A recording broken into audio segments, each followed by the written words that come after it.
हर देश की ना एक कहानी होती है और अपने भारत की कहानी वो एक वादे पर बनी है। ये कोई मामूली वादा नहीं था, बल्कि हम में से हर एक से किया गया एक बहुत ही गहरा वादा था। तो चलिए आज हम उसी वादे की कहानी को समझते हैं कि हमारा संविधान आखिर बना कैसे। तो शुरुआत करते हैं इस वादे के बिल्कुल दिल से। एक ऐसे अधिकार से जो हम सबके होने की, हमारे अस्तित्व की वजह है। कभी सोचा है इस बारे में? असल में जीने का मतलब क्या है? क्या बस सांस लेते रहना, खाते पीते रहना? क्या यही जिंदगी है? या फिर इसका मतलब कुछ और है, कुछ ज्यादा गहरा? हमारे संविधान बनाने वालों ने इस सवाल पर बहुत सोचा था। और ये है उस सवाल का जवाब जो हमारे संविधान से हमें मिला। देखिए ये कितना गहरा है। ये कहता है कि जीवन का अधिकार सिर्फ जिंदा रहने का कोई लाइसेंस नहीं है, नहीं, बल्कि ये सम्मान के साथ, एक मकसद के साथ, अपनी पूरी क्षमता के साथ जीने का हक है। और इसी सोच को, इसी फिलॉसफी को संविधान के अनुच्छेद 21 में जगह दी गई। और जानते हैं, सुप्रीम कोर्ट ने इसे मौलिक अधिकारों का हृदय कहा है। सोचिए जरा, अगर ये धड़कन ही रुक जाए तो बाकी सारे अधिकार तो अपने आप बेजान हो जाएंगे, है ना? और सबसे कमाल की बात पता है क्या है? ये अधिकार एक पेड़ की तरह है, जिसकी जड़ें तो हैं आर्टिकल 21 में, पर समय के साथ इसमें से नई नई शाखाएं निकलती रहती हैं। अदालतों ने इसकी व्याख्या करके इसमें शिक्षा का अधिकार, स्वास्थ्य का अधिकार और यहाँ तक कि अपनी पसंद से शादी करने का अधिकार भी जोड़ा है। यही तो दिखाता है कि हमारा संविधान कोई पत्थर की लकीर नहीं, बल्कि एक जिंदा, सांस लेता हुआ दस्तावेज है। तो ठीक है, आर्टिकल 21 तो समझ आ गया, पर यह जिस बड़े वादे का हिस्सा है, वो पूरा वादा आखिर है क्या? चलिए अब उस पर एक नजर डालते हैं। ये हैं मौलिक अधिकार या फंडामेंटल राइट्स। इनको सिर्फ कानून की धाराएं मत समझिए। असल में ये वो ढाल हैं जो सरकार की मनमानी से हमारी रक्षा करती हैं। ये वो गारंटी हैं जो हर नागरिक को कहती हैं, आप आज़ाद हैं, आप सुरक्षित हैं और आप सम्मान के हकदार हैं।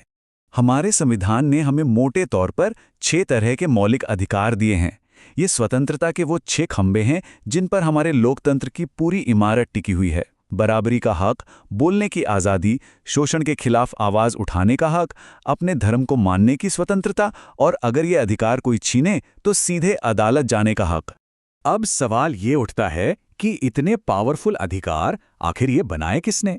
चलिए जरा टाइम में पीछे चलते हैं और उन लोगों से मिलते हैं जिन्होंने आधुनिक भारत की नींव रखी। ये नंबर देखिए, 299। ये सिर्फ एक आंकड़ा नहीं है।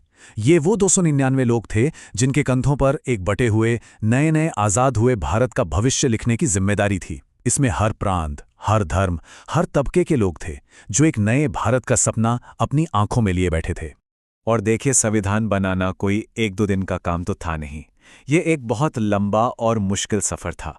कैबिनेट मिशन प्लान से लेकर दिसंबर 1946 की पहली बैठक, फिर डॉक्टर अंबेडकर की अध्यक्षता में ड्राफ्टिंग कमेटी का बनना, हर एक शब्द पर, हर एक कॉमा पर घंटों और हफ्तों तक बहस हुई, तब जाकर ये दस्तावेज तैयार हुआ।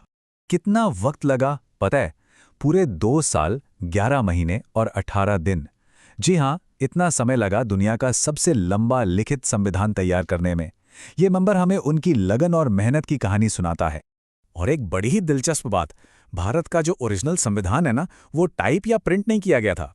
उसे प्रेम बिहारी नारायण रायजादा नाम के एक बेहतरीन कलाकार ने अपने हाथों से एक एक शब्द खूबसूरत इटैलिक्स में लिखा था।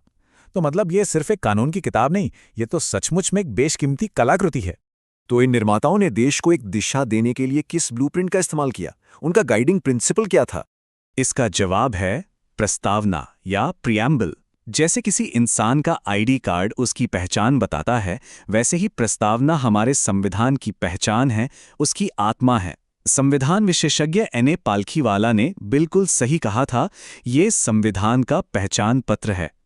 प्रस्तावना का पहला और सबसे बड़ा वादा है संप्रभुता। इसका सीधा सा मतलब है कि अब भारत अपने फैसले खुद लेगा। हमारी लगाम हमारे ही हाथों में होगी। कोई और देश हमें यह नहीं बताएगा कि हमें क्या करना है और क्या नहीं। दूसरा वादा, धर्मनिरपेक्षता यानी सेक्युलर। इसका मतलब यह नहीं कि देश का धर्म से कोई लेना देना नहीं, बल्कि इसका मतलब है कि सरकार की नज़र में सभी धर्म बराबर हैं। देश का अपना कोई धर्म नहीं होगा और वो सभी धर्मों को फलने फूलने का बराबर मौका देगा। तीसरा वादा, लोकतंत्र। मतलब राजा महाराजाओं का जमाना गया, असली ताकत अब किसी राज सिंहासन में नहीं, बल्कि आम जनता के वोट में है। हम ही अपनी सरकार चुनते हैं, और अगर वो ठीक से काम न करे तो हम ही उसे बदल भी सकते हैं। और आखिरी वादा, गणराज्य यानी रिपब्लिक। इसका मतलब है कि हमारे देश का सबसे ऊंचा पद यानी राष्ट्रपति का पद किसी एक खानदान की विरासत नहीं है। यहाँ राजा का बेटा राजा नहीं बनता। देश का प्रमुख वही बनेगा जिसे देश की जनता चुनेगी, चाहे वो किसी भी पृष्ठभूमि से आता हो। संविधान बनाने वाले बहुत दूरदर्शी थे। उन्होंने एक ऐसी किताब लिखी जो समय के साथ खुद को बदल सके, क्योंकि वो जानते थे कि भविष्य की चुनौतियां कुछ और ही होंगी। और इसी के लिए उन्होंने संविधान में एक तरह की जादुई चाबी दी, आर्टिकल 368। ये वो चाबी है जो हमारी संसद को ताकत देती है कि वो जरूरत पड़ने पर संविधान में बदलाव कर सके, ताकि हमारा संविधान कभी पुराना ना पड़े और हमेशा प्रासंगिक बना रहे। और ये बदलाव हुए भी हैं, लगातार हुए हैं। जो वादा 1950 में एक बीज की तरह बोया गया था, वो आज एक बहुत बड़ा पेड़ बन चुका है। देखिए, जीवन के अधिकार की शाखा से शिक्षा का अधिकार निकला, बोलने की आज़ादी के विचार ने सूचना के अधिकार को जन्म दिया। ये दिखाता है कि ये वादा सिर्फ कागज पर नहीं है, बल्कि हकीकत में जी रहा है, बढ़ रहा है। तो आखिर में बस एक सवाल, अगर हमारा संविधान वाकई एक जिंदा बढ़ता हुआ वादा है, तो आने वाले कल में इसकी कोख से और कौन-कौन से नए अधिकार जन्म ले सकते हैं?